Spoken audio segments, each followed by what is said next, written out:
Good morning. I should report immediately that Katie could not come along on the trip.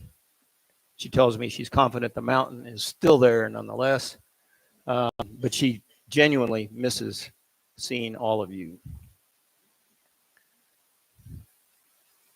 Emily Dickinson wrote this. If I can stop one heart from breaking, I shall not live in vain.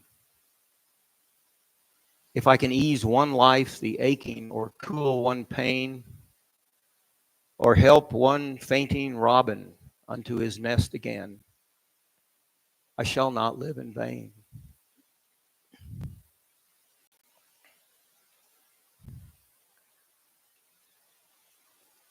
What is precious in you and others in you? We enter into the being and lives of others as they do into ours, sometimes momentarily, sometimes enduringly.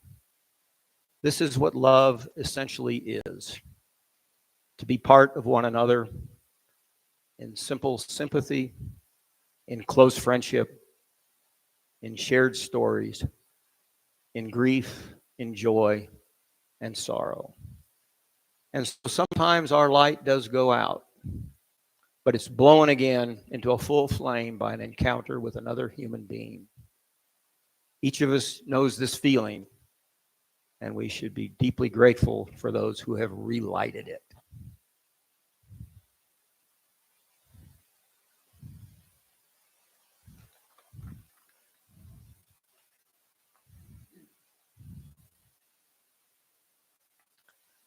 Please now join me as we light our chalice.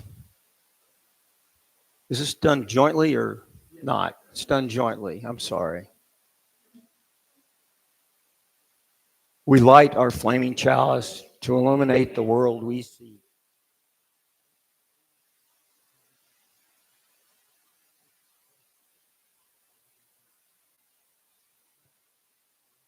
Peace.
Please join me now for a few moments of silent meditation, a time to be present to yourself, to be conscious of your breathing, to be grounded with your feet comfortably on the floor, your head up, your eyes shut or open.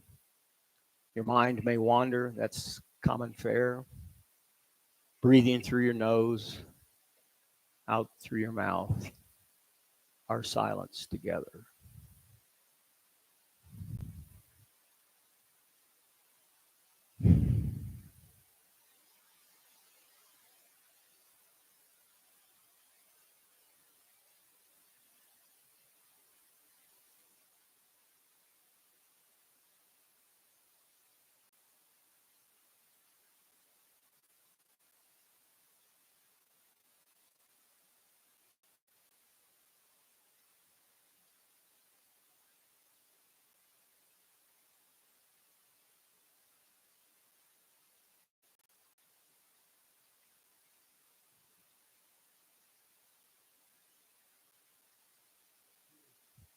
of life and love and laughter. Help each of us to hold space for all who are suffering, for all who need shelter, for all who are hungry, for all who cannot find adequate medical attention. Help us to be there and to be able to help them. Amen.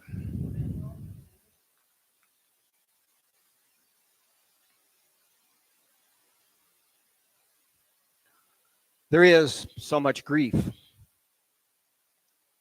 We lose loved ones. Injustice is everywhere. The planet struggles to hold us. This grief is here with us whether we acknowledge it or not. Francis Weller, in his book, The Wild Edge of Sorrow, writes of 5 gates of grief, 5 ways we encounter the grief that moves us individually and that brings us into community with everyone who grieves in a communal hall of grief. Each individual grief is a passageway into the larger experience of communal grief. So today, let us journey through these gates, these passages together, to be together in our grief. These will be griefs that I'm confident we have all shared in our lives. The good news is that on the way back from the communal hall of grief, we will turn toward the gratitude, the 5 gates of gratitude that is intertwined with these griefs.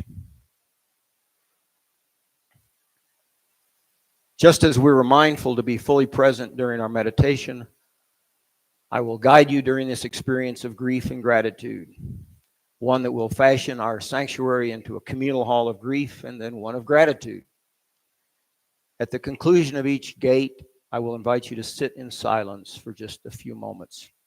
Again, being present in your mind, feeling grounded, feeling comfortable. Martha will play a note to signal the beginning of each of these 10 times of communal silence.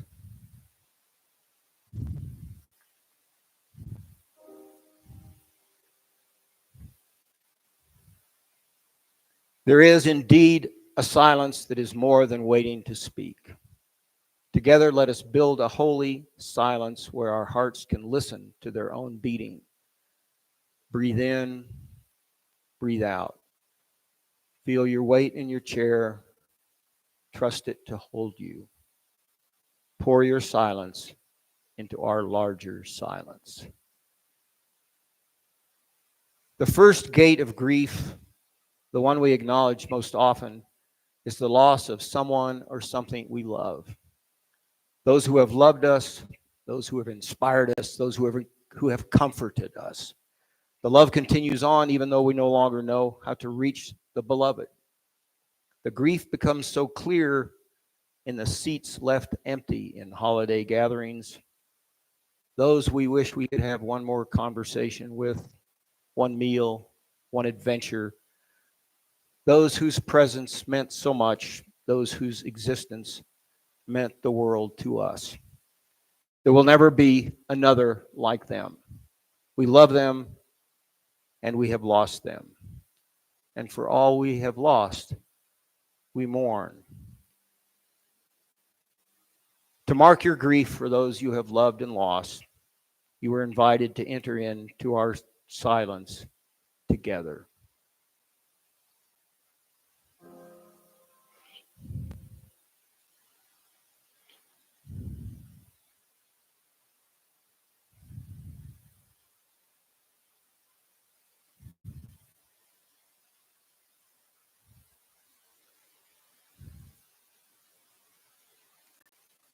The second gate of grief is the places within us that have not known love.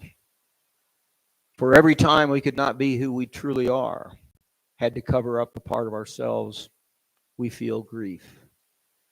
For the times we have been rejected, for the times we could not be known, and for the times we were unloved because of who we are. We mourn for LGBTQ plus people kicked out of their homes or harmed by those who claim to love them. We mourn for those who found abuse where they should have found love. We mourn for those who are afraid to be themselves or to love whom they love. We mourn for those who died of hate or cruelty and for those who fear persecution and abandonment, and for the places within us that have not known the love that we need. To mark your grief for the places within you that have not known love, to dedicate yourself to offering that love to others, you are invited to enter into our silence together.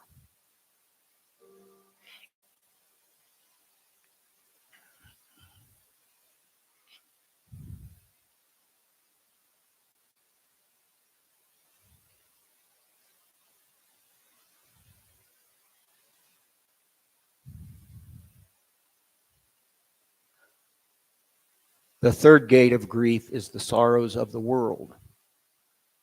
What is my personal grief when faced with pandemic, fire, famine, war, and genocide? It is still grief. There are many passages into this hall, and we can meet each other at the common altar. The sorrows of the world connect us to each other and bring us together to mourn. We mourn wildfires, hurricanes, earthquakes, and the sorrows of our beloved earth. We mourn the systems of violence in our culture. We mourn white supremacy. We mourn poverty and hunger and war. This too is grief with us in every moment. To mark your grief for the sorrows of the world, you are invited to enter into our silence together.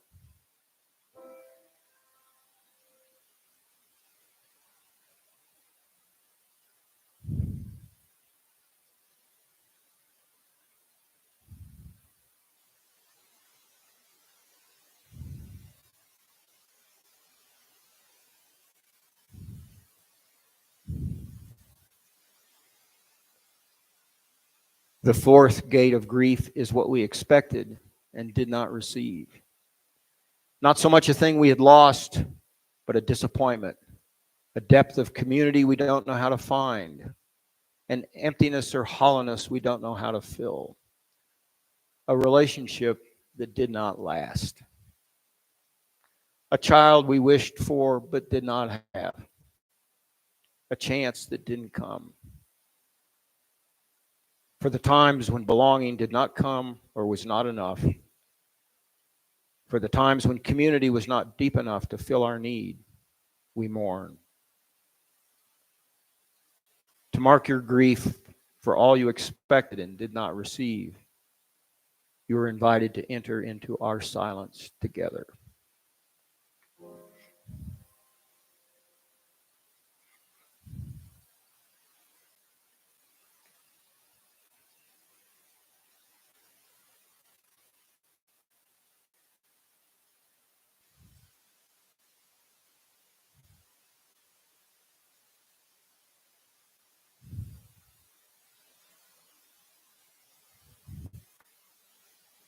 The fifth gate is ancestral grief, the losses of those who came before us. Each of us has ancestors who lost their homeland, some when they chose to move to this continent, some when they fled their homes as refugees, some when they were abducted and enslaved, some when they were forced from their land by violence. Each of us has ancestors who lived this story, or we lived it ourselves. And each of these stories bears its own trauma and loss.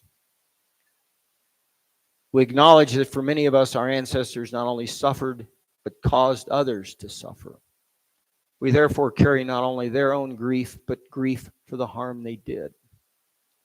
We mourn for the trauma our ancestors experienced and for the trauma they caused. We mourn the ways this trauma is passed down into the present day in the continued oppression of Black, Indigenous, and other people of color. We mourn for what all of us have lost in a culture that values the idea of whiteness over what any of us actually are. For the many ancestral griefs coming to us from our ancestors of blood and our ancestors of spirit, we mourn. To mark the ancestral grief that lives inside you, you are invited to enter into our silence together.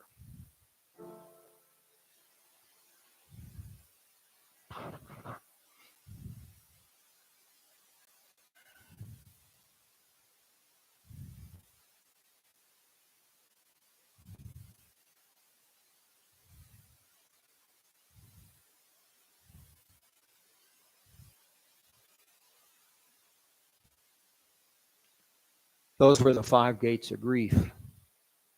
Breathe in and breathe out. I won't ask you to grieve anything more today.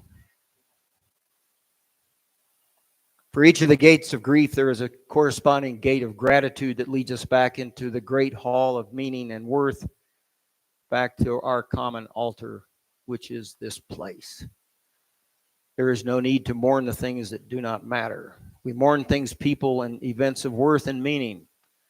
For the chance to hold this meaning, to say, yes, this matters, there is goodness as well as sadness, we may find ourselves grateful. Gratitude may also help us hold our grief, connect us to goodness when there is so much to mourn. The first gate of gratitude is for the love we share with others and for which we give thanks. There is so much love in this room, in this life,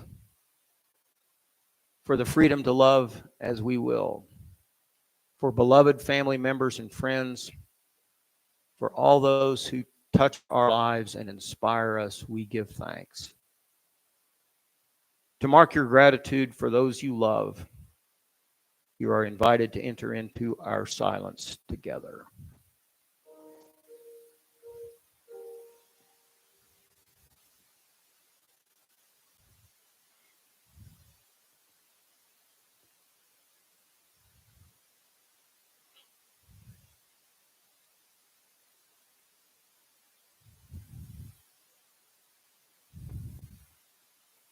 The second gate of gratitude is for the love we have received, the love that nurtured us to this very moment. We give thanks. Love has carried us through so many moments to be here now, for compassion, nurture, and companionship, for somebody to have coffee with, for lunch, for a moment on the phone. For the love that has met us along the way, for the love that has journeyed with us, we give thanks. To mark your gratitude for the love you have received, you are invited to join us in our silence together.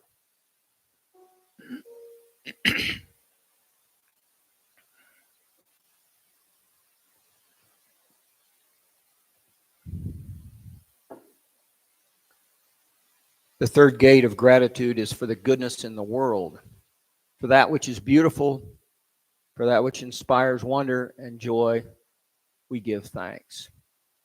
The goodness of the world comes to us in nature, in the earth's cycle of seasons, rest and growth and rest, in the delight of experience, and in our fellow human beings. For the goodness that we have met in ourselves and in many of our experiences of this life, we give thanks. To mark your gratitude for the goodness in this world, you are invited to join together in a moment of silence.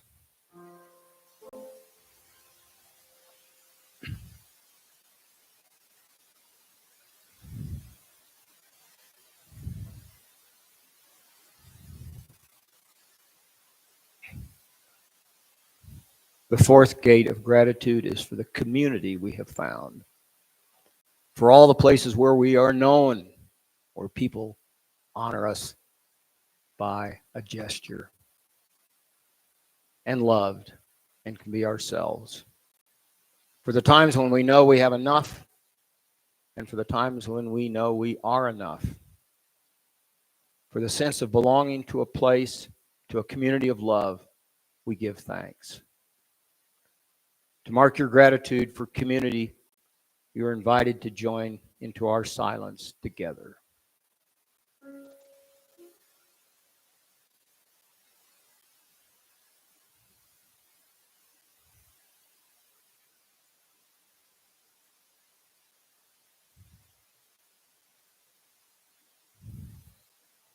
The fifth gate of gratitude is for the joy of our ancestors.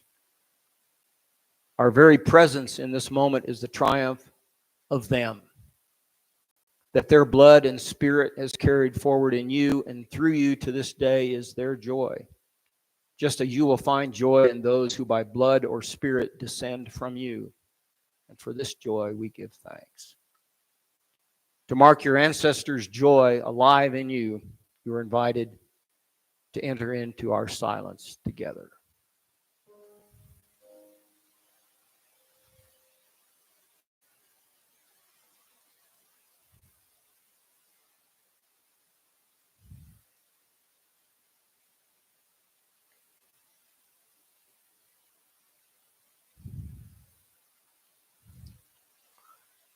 Breathe in, breathe out. Our grief is holy. Our gratitude is holy. The earth is holy. We are whole. We live deeper into humanity, into our connection with earth, with each other, with the past, and with the future when we remember the sacred. We bless our grief and our gratitude because love has many faces. Blessed be. Amen.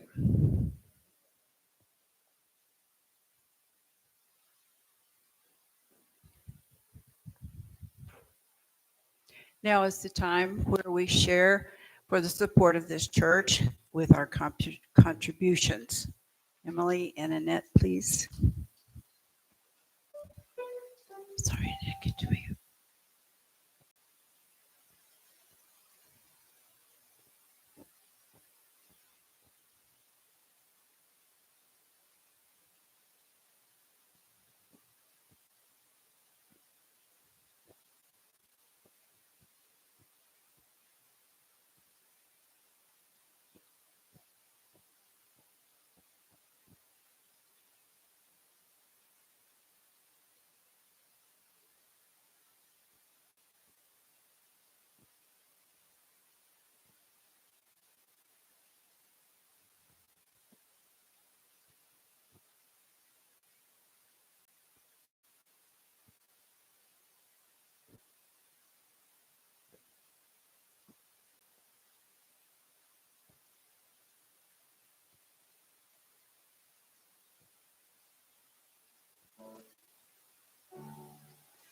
Will you please all stand, willing and able to sing 347?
Our closing words, our closing words are by Robert Frost.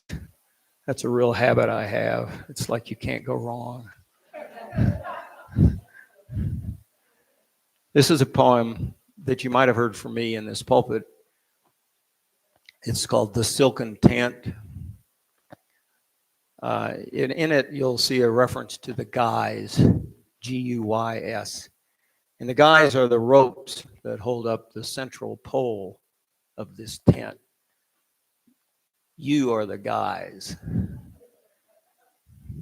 This is Robert Frost. I'll try to do him justice.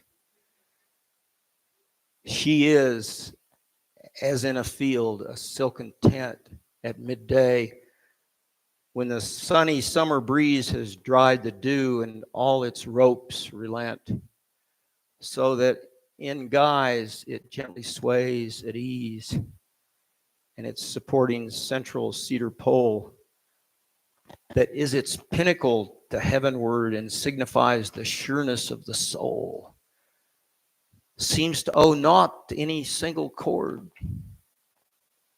but strictly held by none, is loosely bound by countless silken ties of love and thought to everything on earth that compass round. And only by one's going slightly taut in the capriciousness of summer air is of the slightest bondage made aware. It's worth looking at again and again and again. So thank you very much. We are now extinguishing the chalice. I needed that line. So, Joanne, do we do this together? We extinguish together.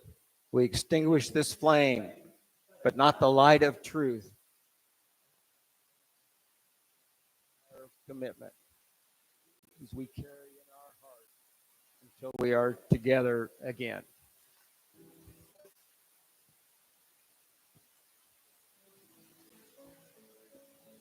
Herbal iced tea. Yes.